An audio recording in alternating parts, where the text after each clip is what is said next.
On the edge of the Atlantic lies a world of rock and water.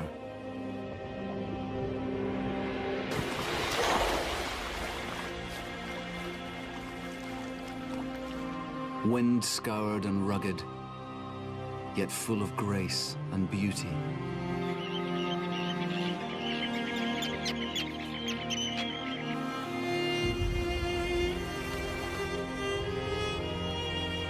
Exposed to a restless ocean and Europe's wildest weather, the animals of these islands face challenge after challenge.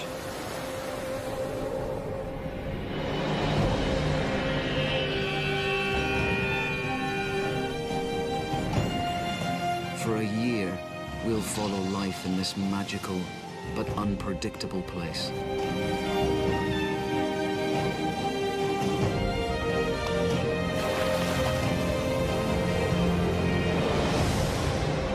Revealing secret lives and mysterious worlds.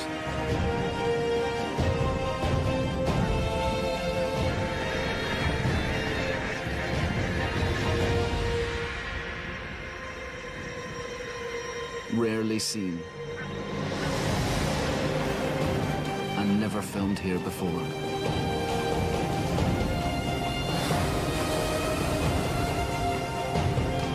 Here, on Scotland's wild west coast.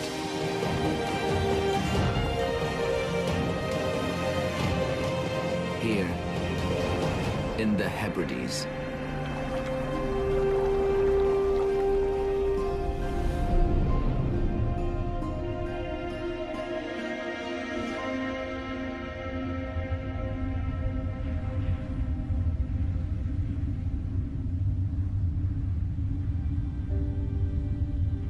In Britain, the Outer Hebrides are as far west as you can go. Of all the islands on the edge, these are the most exposed to the raw power of the Atlantic.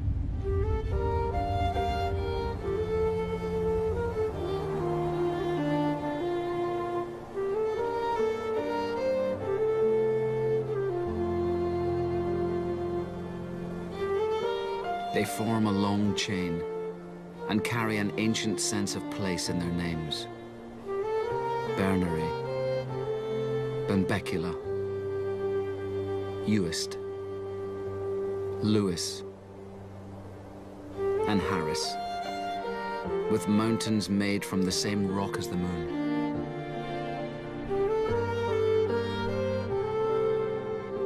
There's an otherworldliness here that sets these islands apart from anywhere else in Europe.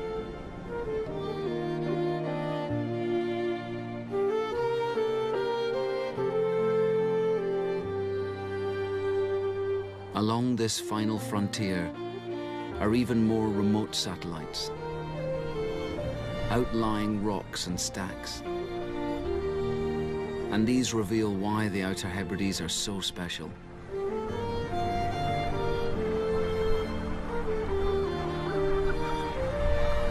On these islands are some of the largest seabird colonies in Europe.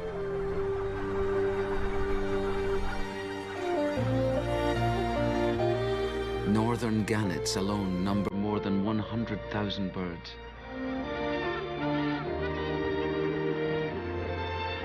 The greatest gathering on the planet.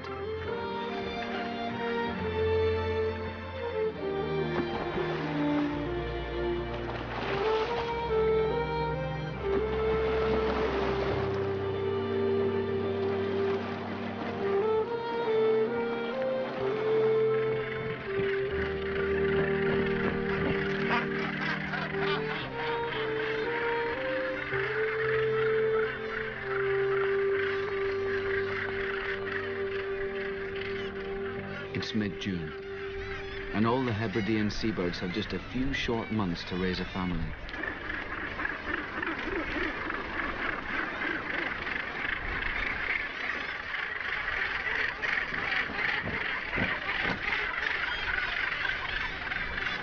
Summer is brief here, even by Scottish standards. And this year the weather has been particularly cool.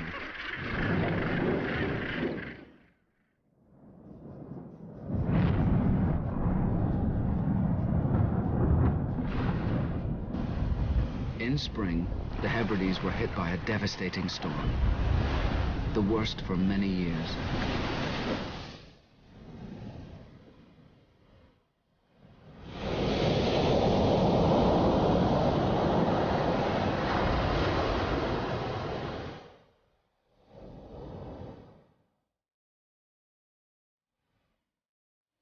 Its effect was catastrophic.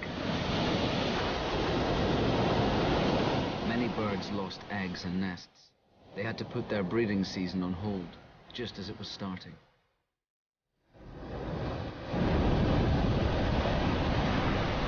An already brief summer is now even shorter.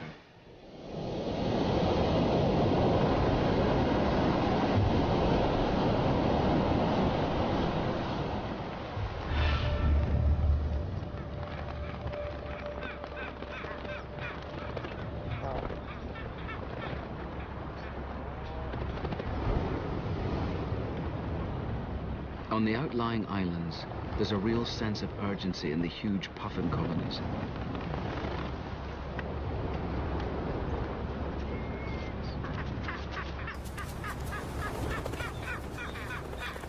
The torrential rain flooded many burrows, and it's been hard work digging them out again. Deep in the back of this burrow nestles a single 3-week-old chick, a puffling. Her parents have been together for many years. They constantly reaffirm their bond with ritualized head flicking.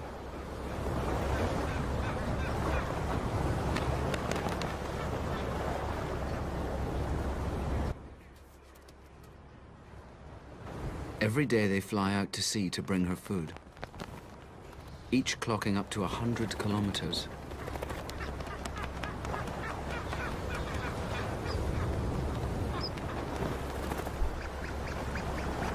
Because of the setbacks this year, the parents are under even greater pressure than usual. They must feed the puffling quickly and often, so she'll be ready to leave by autumn. And there's another problem. Great skuas, locally known as bonxies, make a living mugging other seabirds.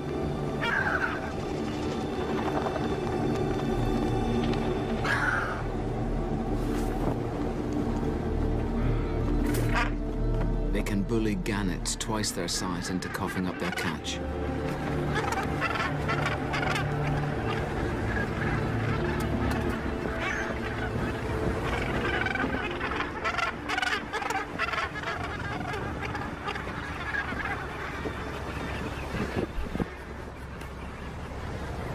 At a third of the skua's weight, puffins are a pushover. The bonxies prowl the colony, seizing any opportunity that comes their way.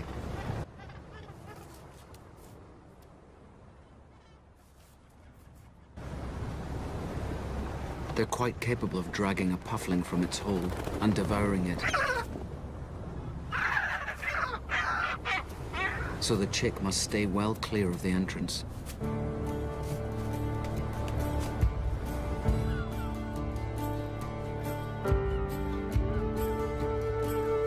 For thousands of years, the seas around these islands have sustained not just seabirds, but people. On the east coast of the Isle of Lewis, sheltered from Atlantic gales, lies the town of Stornoway. It's easily the best harbour in the Outer Hebrides.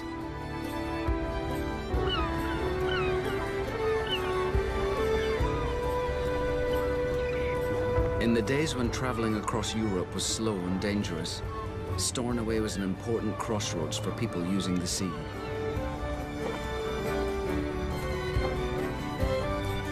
Bronze Age traders, Celts and Vikings all came here and made this a cosmopolitan place.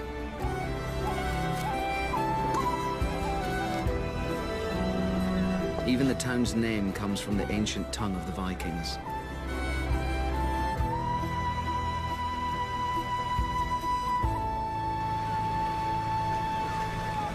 Stornoway has always been an important fishing port, and it's still home to many boats.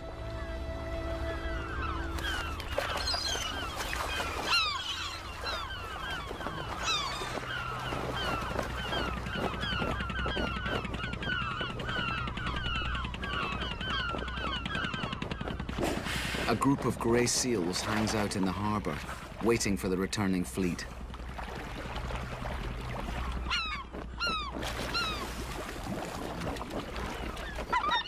This mature bull has realised that the boats can supply him with a free fish supper.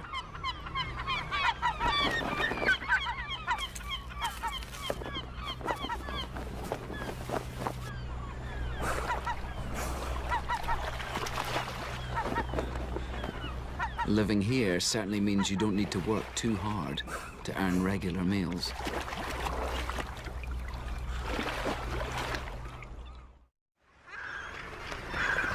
Back in the puffin colony, getting a meal is a matter of life and death. The bonxies are hunting hard. They're hungry too. The 3-week-old puffling is keeping safe at the back of the burrow. But another youngster has made a fatal mistake.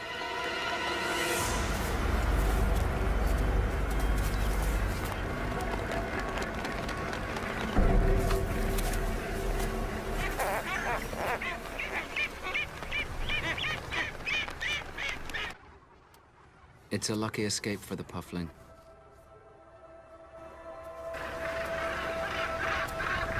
But now the bonxies turn their attention to its parents.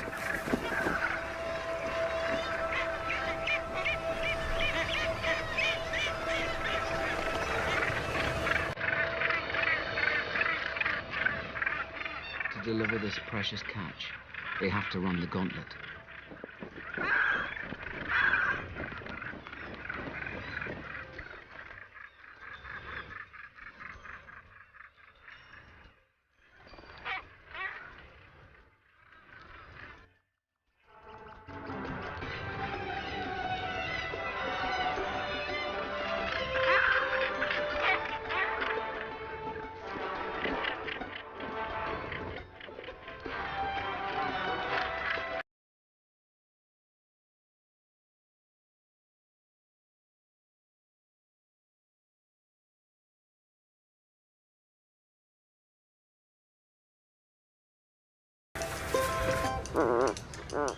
Every time they feed their puffling, it's a triumph.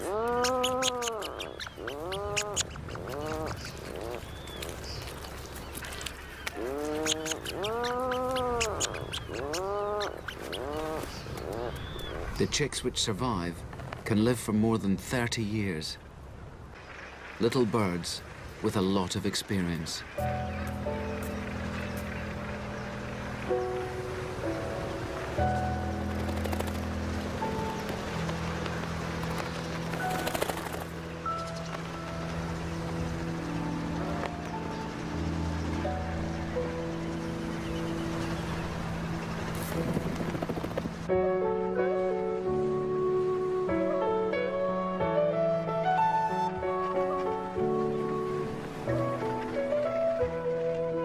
The seas around the Outer Hebrides are rich. And despite the storms earlier in the year, it's turning out to be an exceptionally good year for fish.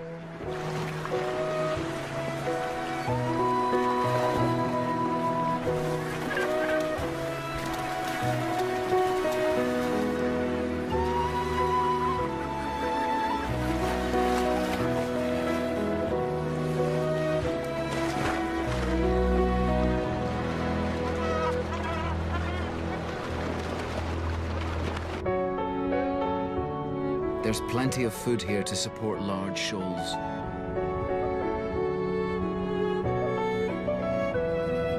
But you still have to know where to find them.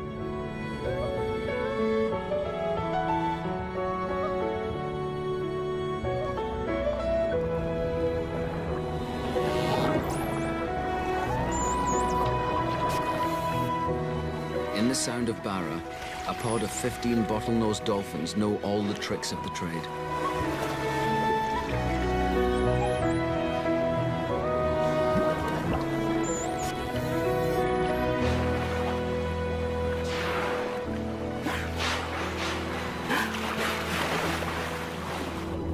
They can read these complex tidal waters as only true residents can.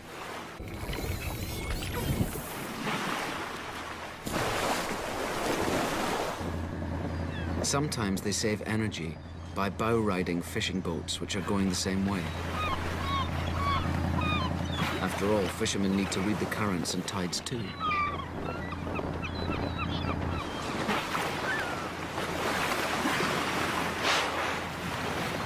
This pod will work these waters all summer, making the most of this short time of plenty.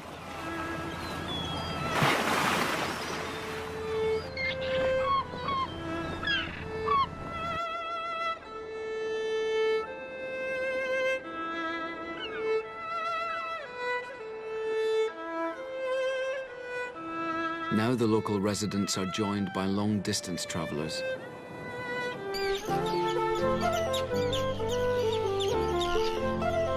Missing the spring storms by just a few weeks, a flock of migrants arrives on the warm south wind. Arctic terns.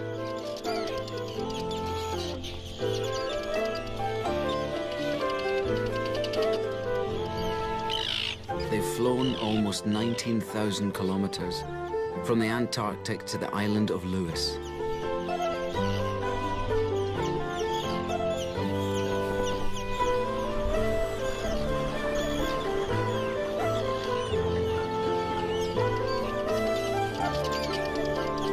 Here, just north of Stornoway town, they're checking out a small river island, rich with blooming sea pinks.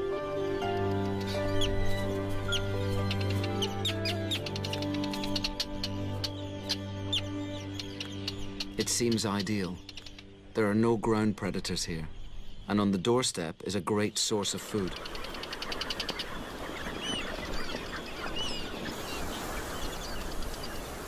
Broad Bay is sheltered, and the many animals already feeding here are proof of how rich it is.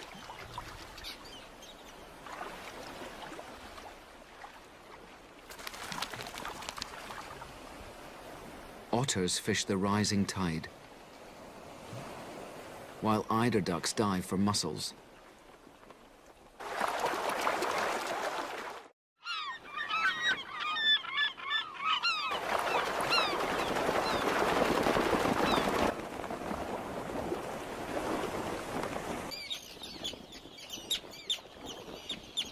The terns decide to settle here.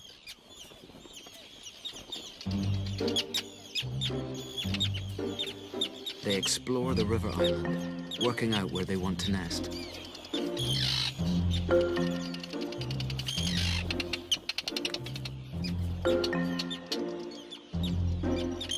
Terns, like so many seabirds, mate for life.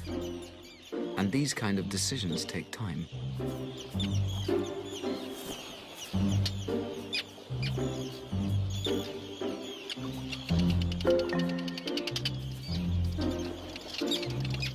After coming so far, they might as well get it right.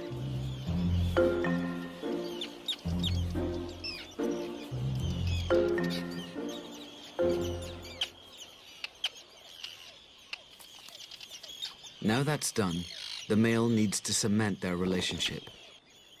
All he has to do is to head out into the bay and find a small gift for his mate.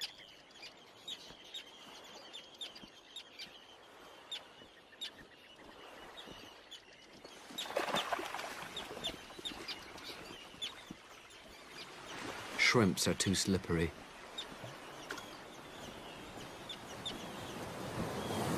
A plump sand eel from further out might be better, once he's got a good grip. Now it's just a case of getting it back home. But once again, there are pirates waiting in the wings.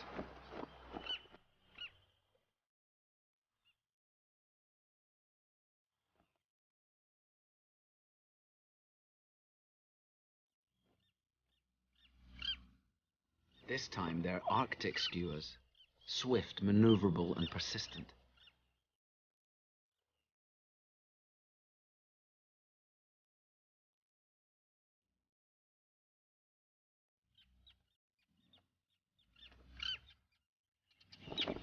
A bonxie moves in on the colony. This needs teamwork.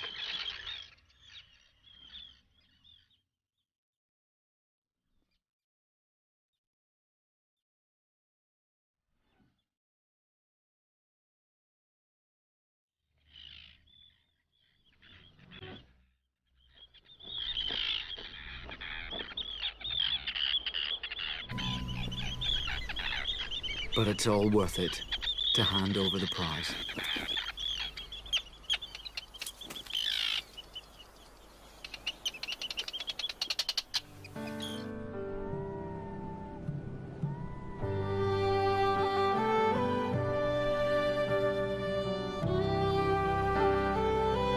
It's early July.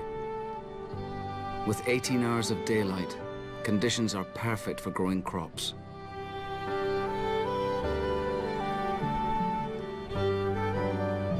But even now, farming in the Outer Hebrides is never easy.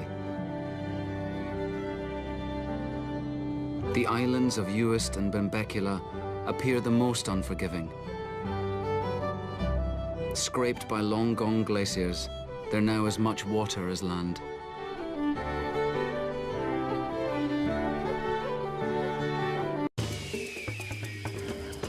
This show was created for you and your family to watch together. Welcome to Nat Geo Wild.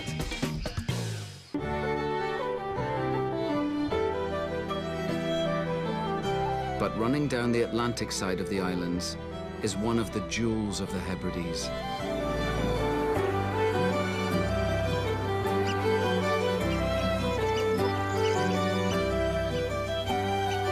The Macaire.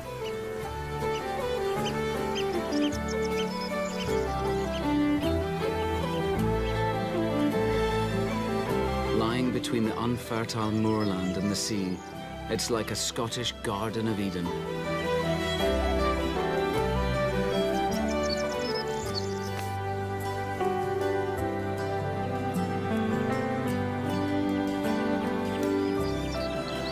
Over centuries, the winds have blown shell sand up onto the islands, balancing out the acid of the peat.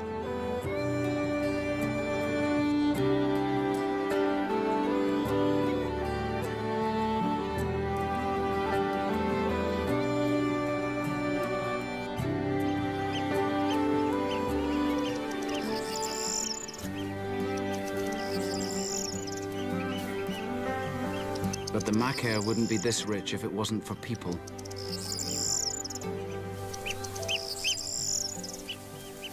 Generations of crofters have carried seaweed onto the land to make it more fertile, and they leave the small fields fallow in some years, allowing wildflowers, insects and birds to move in.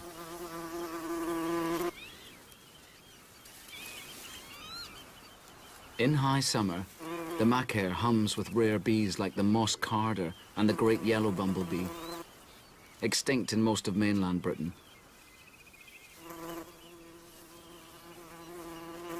Meadows like this hardly exist there anymore because of intensive farming.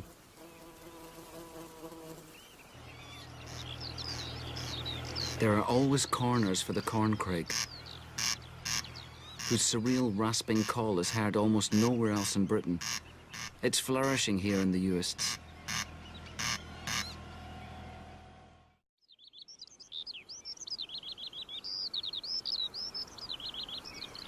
The rich supply of insects makes this an ideal home for skylarks. Their nest is well hidden amongst the flowers. The chicks are brilliantly camouflaged with tendril-like feathers on their heads, helping them blend in with the grass.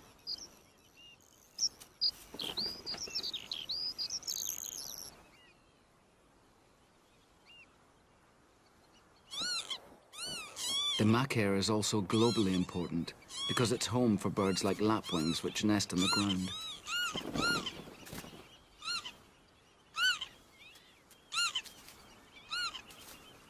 In a normal year, they'd have finished raising their chicks by now, but they were also hit by the storms.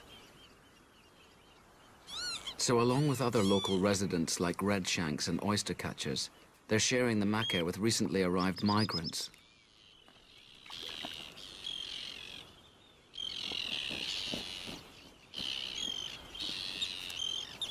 It's much more crowded than usual, and the lapwings are kept busy defending their patch.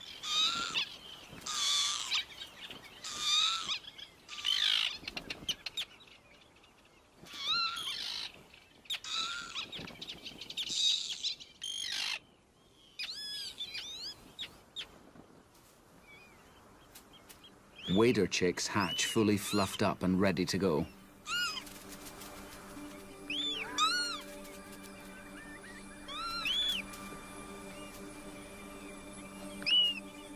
It's like keeping control of half a dozen wayward toddlers all at once.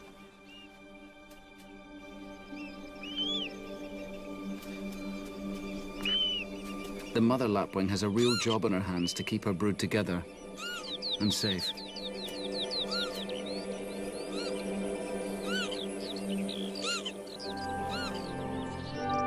The unseasonal spring storms have been followed by one of the driest summers in living memory. It hasn't rained for weeks.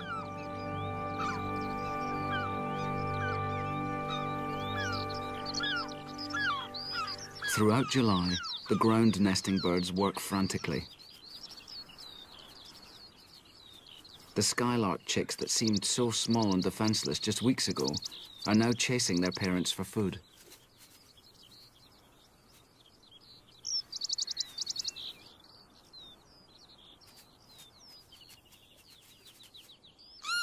The plants are wilting, but there's still plenty of insects for the many young wading birds.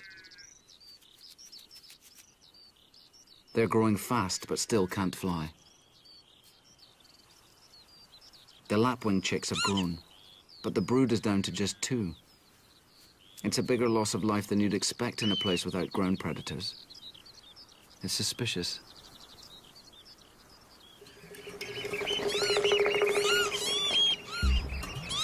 The alarm goes up.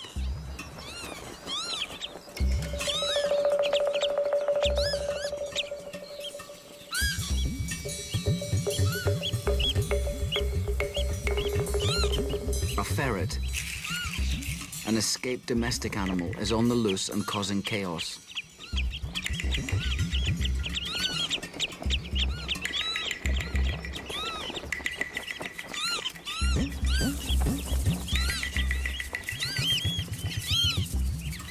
The waders mob it, trying to drive it away from their flightless chicks. But it's too late. It's got one. It vanishes into the long grass, but the damage is done.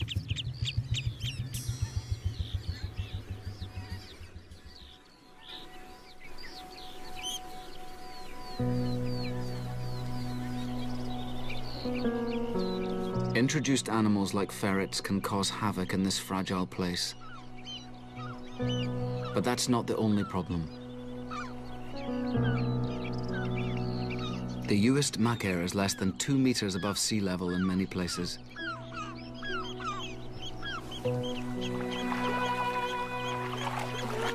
Now the climate is changing, and with it the sea is slowly rising. These low-lying islands are in danger of being claimed by the ocean.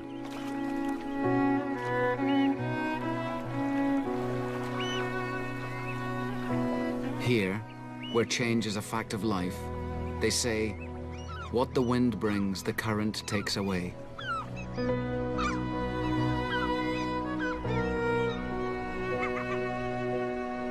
It's a reminder that whatever we might like to believe, living here on the outermost edge of the Hebrides is on the ocean's terms.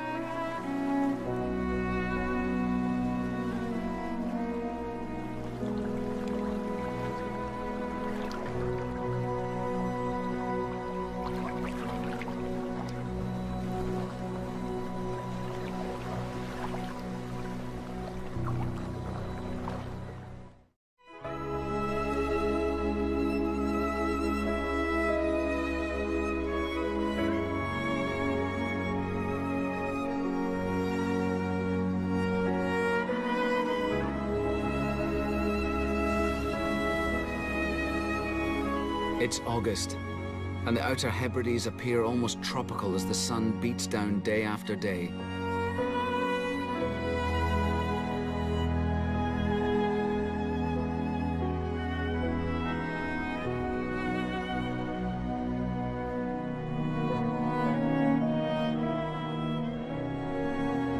The drought is causing a real problem for Atlantic salmon.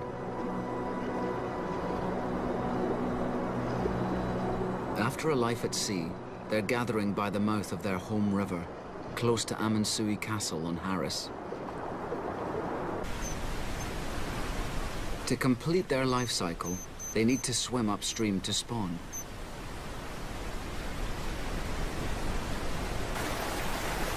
They've traveled here from Greenland to do this. But the last stage of their long journey is impossible, as the river is too low.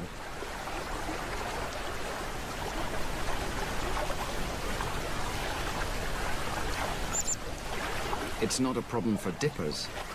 They work the riverbed for insects which thrive in the bubbling water.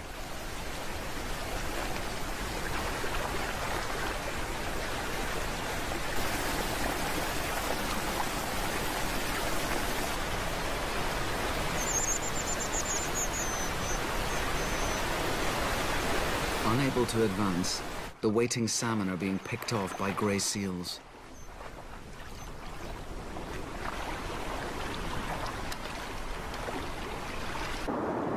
It'll take a great deal of rain to raise the river enough for the fish to advance.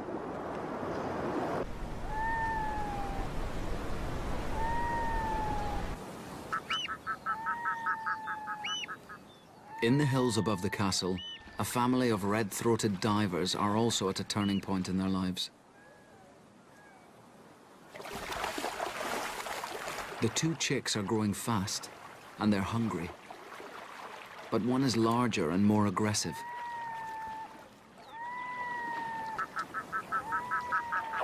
It's quite rare for a second chick to even get this far.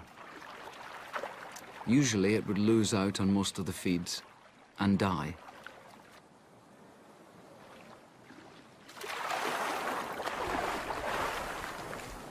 But fish have been so plentiful this year that both chicks are almost ready to head out to sea.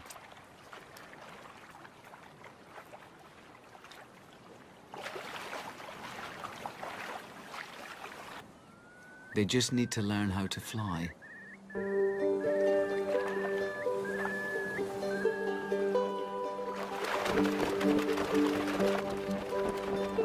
The parents take off and land to show their youngsters exactly how it's done.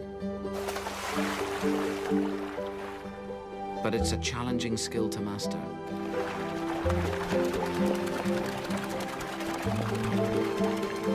This chick still has some way to go.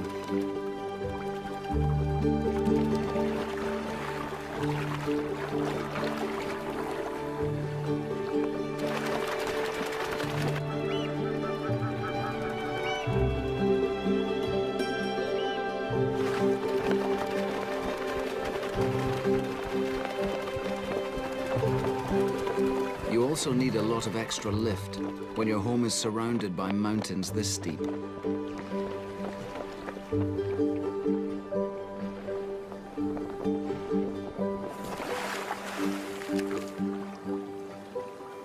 Nearly.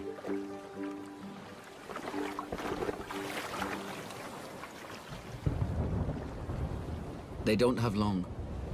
There's a change in the air. Autumn will be closing in soon.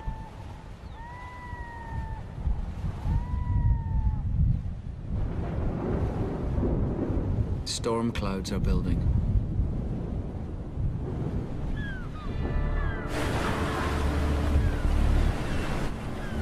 In a narrow sea loch in South Uist, 60 pilot whales have become trapped.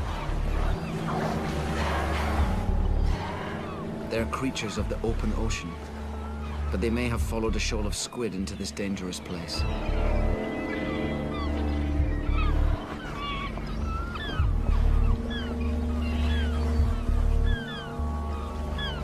It's not good. They're not used to being hemmed in like this, and the younger whales are starting to panic.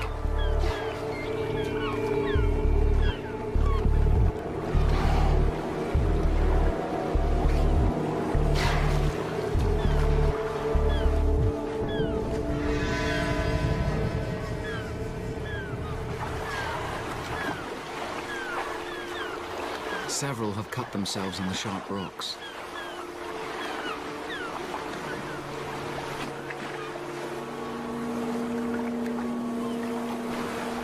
Their distress grows.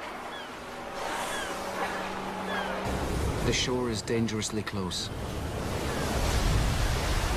Stranding is now a real possibility.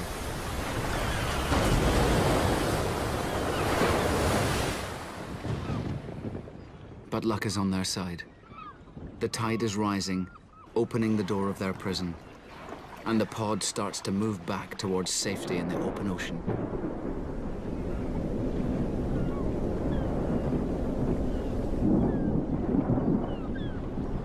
It's almost a relief after 4 weeks of drought, when normal Hebridean weather returns.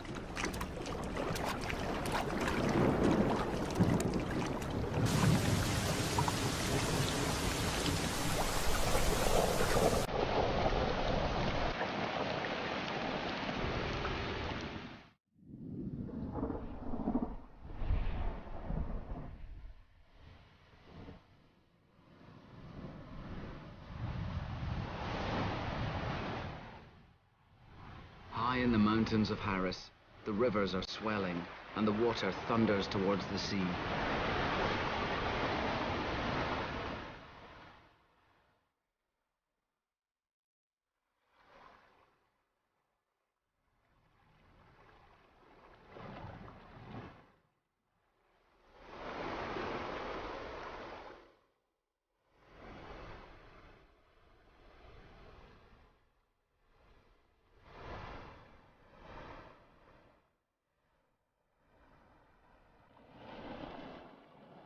The salmon are finally on their way.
The summer rain has replenished the Macaire lands too.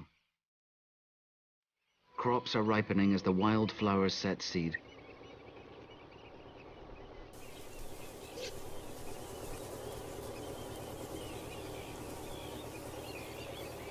In the Uists, crofters will soon be bringing the harvest in. But there's always seed to spare for small mammals, which is good news for birds of prey.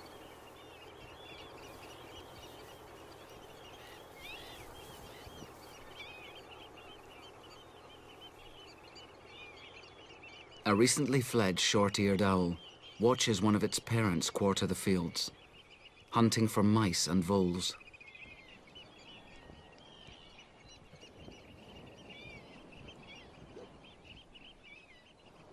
The Macaire is quieter now. The wading birds have moved off the fields and onto the beach.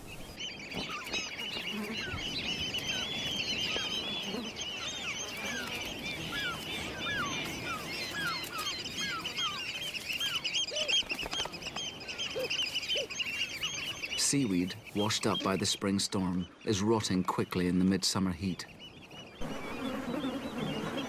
Hordes of insects have been attracted to feed on the decaying piles.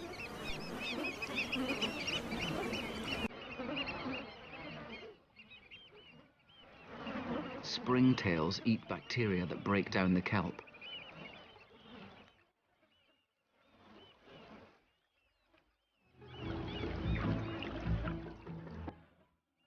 As the tide sweeps in, they swarm into clusters.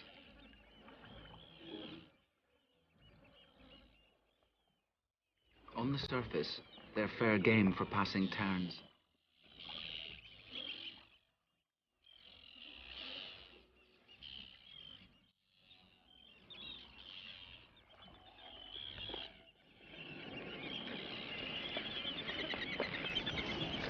In time, these piles of kelp will be laid on the Macaire, and the richness of the ocean will revitalize the crofters' fields.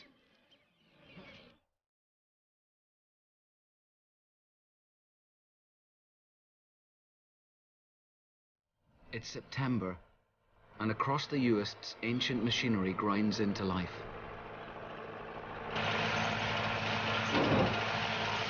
It's harvest time.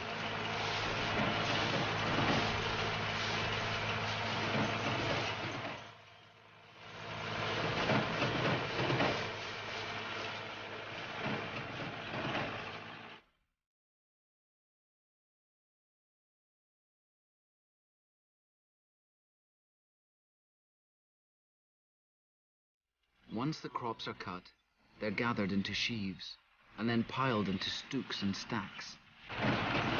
It's a system practiced here for centuries. It works for people. And it works for wildlife too.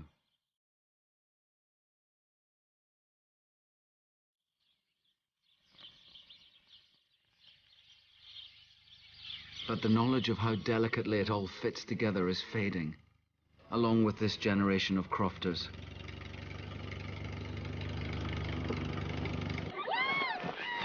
The high school on Benbecula is addressing this dilemma by offering a special crofting course. Students get hands-on experience of the fine art of stooking and stacking. Up. See, we have to just keep it tight in together. So the water's going to shed off one onto the next, onto the next. Hold on. And what do we call them? Garlic. You've probably heard it on your cruach. Oh yeah. I see that, no? Oh, start from here. It's not just popular, it's oversubscribed.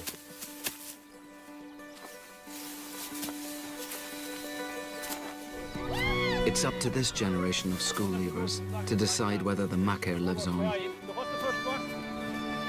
Eh?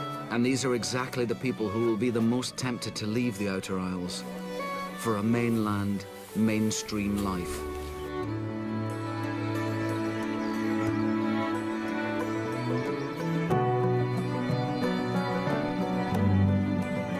As summer turns to autumn, the gannets, divers and terns will leave these islands and spread out across the globe.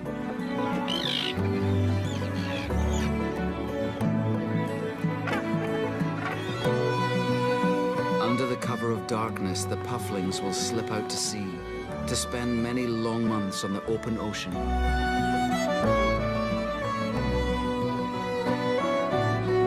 But they'll be back, because there's nowhere better than the Hebrides.